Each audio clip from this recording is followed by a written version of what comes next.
The soldier came knocking upon the queen's door. He said, I am not fighting for you anymore. And the queen knew she'd seen his face someplace before. And slowly she let him inside.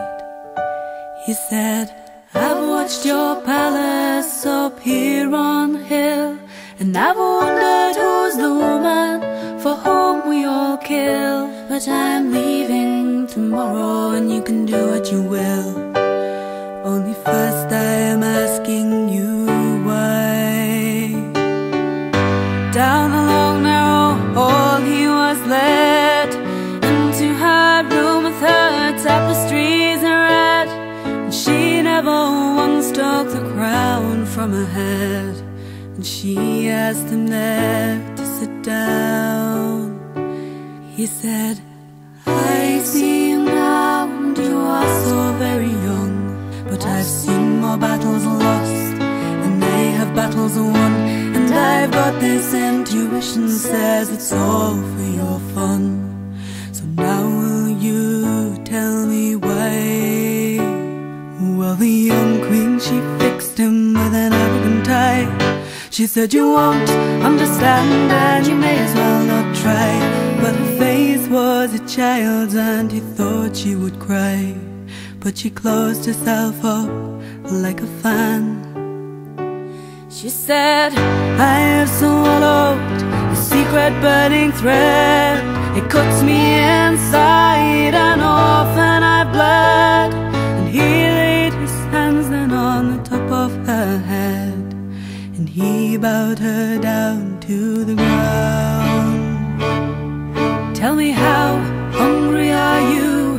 How weak you must feel, as you are living here alone and you are never revealed. Well, I won't march again on your battlefield. And he took her to the window to see. Well, the sun, it was gold, though the sky it was grey. She wanted more than she ever could say, but she knew how it frightened her and she turned away, and she would not look at his face again.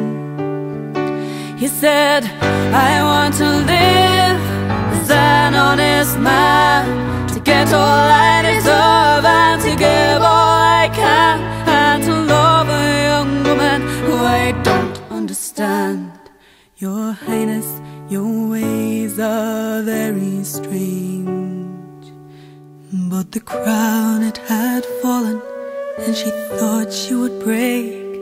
And she stood there, ashamed of the way her heart ached.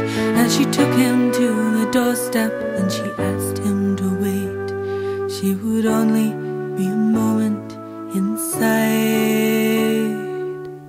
Out in the distance her order was heard, and the soldier was killed, still waiting for a word. And while the queen went on strangling in the solitude she preferred, the battle continued on.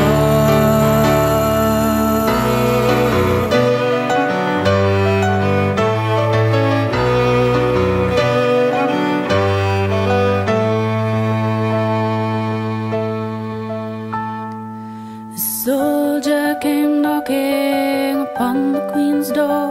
He said, I am not fighting for you anymore. And the queen knew she'd seen his face someplace before, and slowly she led him inside.